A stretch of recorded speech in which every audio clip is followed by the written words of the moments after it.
Is Bijan Robinson worth a top 20 pick? Let's find out.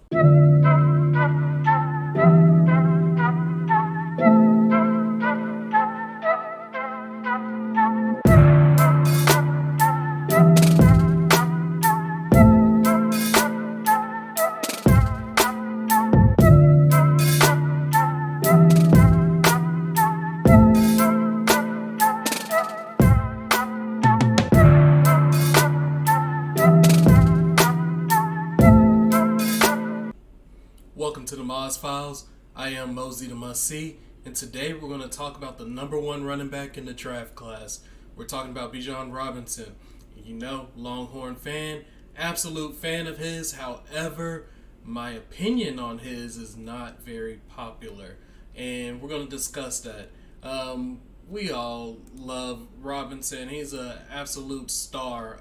The ability to make people miss, the ability to run. Like, he has it all. He has as a receiver, he is instantly going to step on your team and be a top receiver. You can hand him the ball. He can catch the ball. His blocking is not there. There was a lot of times I saw him blocking, and he can get that better. But at the same time, with the way that the NFL is, you can find an offense coordinator that can find a way to scheme around that. So you don't technically need your running back to be a blocker, as long as he can at least be a receiver. A player that I do look at, there's so many. So he's so good. He's so versatile. There's so many things that I see in him. The ability to be a receiver and a running back. You start to think of like Christian McCaffrey, Tony Pollard, but at the same time, a lot of the comparison I make a lot, and a lot of people aren't a big fan of it, but if you remember Zeke at Ohio State, his ability to make that first person miss, that was the first thing that I ever said when I saw Robinson, was I love that ability to, he's right there, like you can see him in and out, and then he has the strength, stiff arm, get away. He has so many different, there's so much he can do, there's so many comps. However, that is not my issue with the Robinson top of the draft picks. There's a lot of people who have him at the top of the draft. There's a lot of people who they're like, no, he can go number 10 to the Eagles. He can do this, he can do that. I don't think, unless, and here's my caveat, unless he has a really good pro day, I don't think that he should be a top 20 pick. Now, the reason why, is he a top 20 talent? Yes. Is he a top 15? Yes. Top 10, I'll even give him that. He's a top 10 talent. But the running back position is not what it used to be. This is not 90s football. This is not 2000s football. Even in the 2010s, same thing. This new era of football is just, the running backs are running back by committee. And you don't have to reach for a good running back anymore. So, I'll start by looking at the All-Pro team. These are your All-Pros. These are the best running backs. Josh Jacobs, number one running back. He was the number one running back this year. Okay, when was he drafted? He was drafted in the first round, 2019, pick number 24. Alright, let's go to the second team. Who do we have? Nick Chubb. Nick Chubb was a beast. When was he picked up? 2018, second round, the third pick of the second round. Alright, that's the All-Pros. Well, there's only so many All-Pros. Let's get deeper. Okay, let's go Pro Bowlers. We did Chubb, we did Jacobs. Let's go Derrick Henry, Mr. 2K. 2016, second round, pick 14. Okay, that's the AFC. The NFC is more where it's hard-nosed football. They invest a little bit more in their running backs. What do we have here? We do have, now this is one of those ones that changes that. Barkley, he was round 1, pick 2. Okay, but Tony Pollard. Where was Pollard? 2019, round 4, pick 26. Miles Sanders. Where was Miles Sanders taken? He was taken 2019, second round, pick 21. That's your Pro Bowlers. That's your all pros. Only one player was a top 20 pick. Okay, well, let's get into all the running backs. Hey, things happen, right? Things happen. So let's go down the list. We've already knocked these guys out. Dalvin Cook, when was he taken? 2017, second round, pick 9. We're not doing the quarterback. Christian McCaffrey, this was another top 20 pick. He was taken in. Did I not? He was taken round 1, pick 8. All right. Travis Etienne. When was he taken? 2021, round 1, pick 25. Jones, 2017, round 5, pick 38.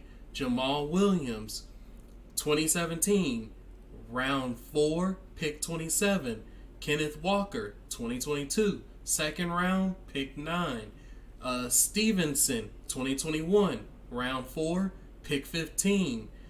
I'll never know how to say his name. Tyler Algieri, not sure. But 2022, round 5, pick 8. These are young guys. Harris, 2021. Now this is a first round, round 1, pick 24. But I did say after 20, I'm okay with the pick. Tony Pollard, 2019, round 4, pick 26.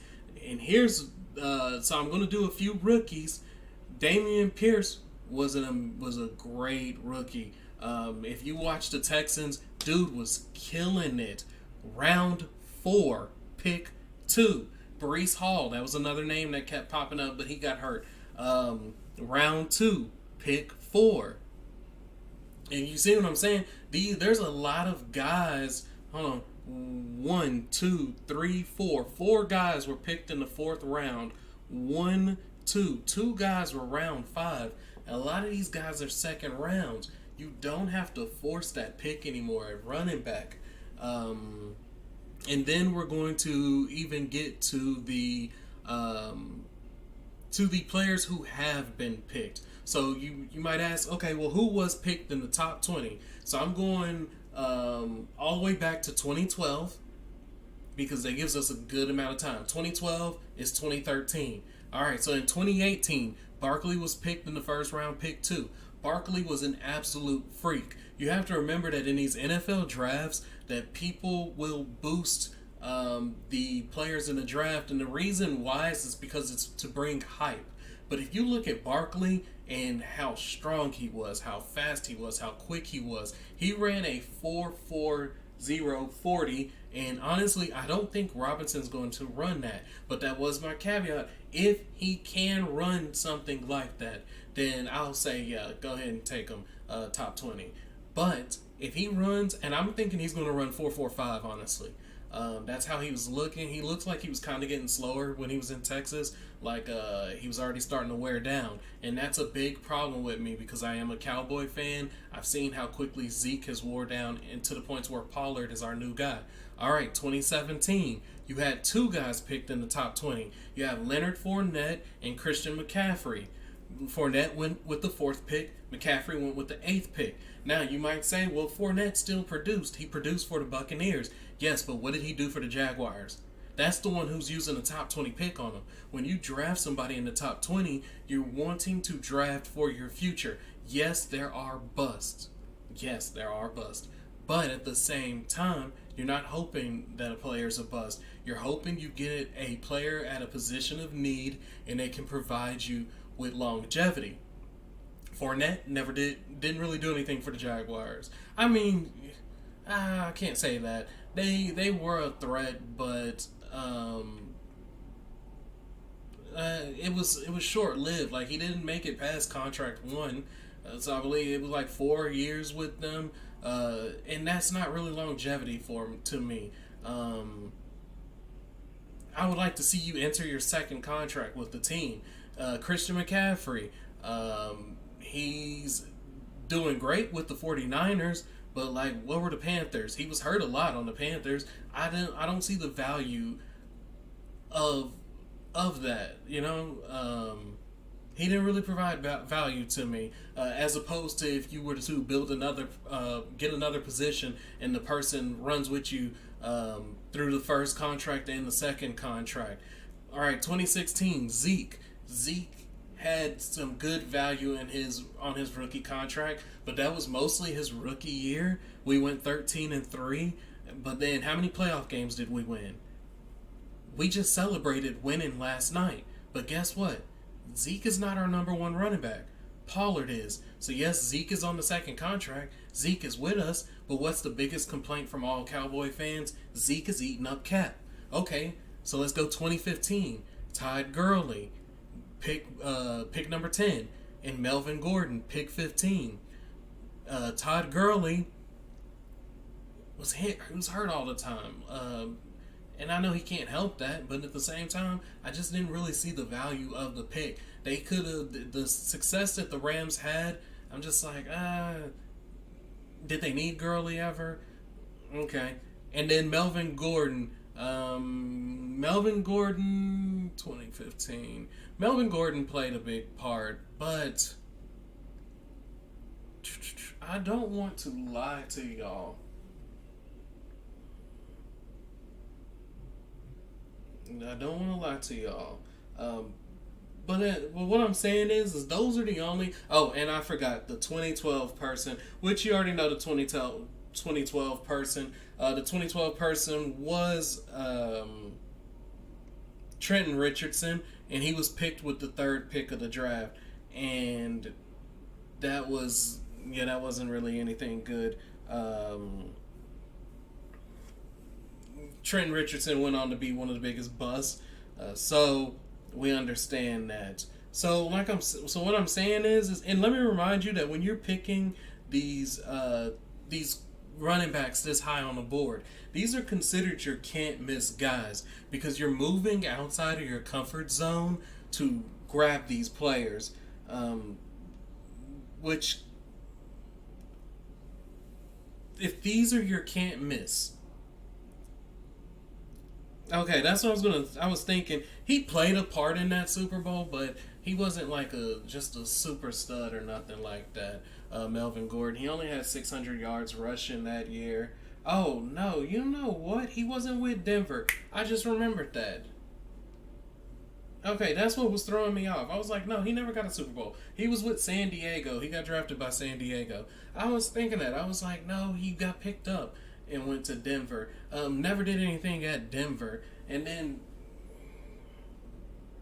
Gurley was not part of the he wasn't part of the Super Bowl win, but I was talking about the Super Bowl run that they actually went on with Goff. But I want to say he was hurt that year because I remember that was the emergence of the other running back that they had. But then I have to try and remember when. No, he was already gone. Okay, so he wasn't even part of that. Yeah. So, like I said, really don't care for any type of running back in the top 20. A lot of people have their own opinion. A lot of people think that he's worth it.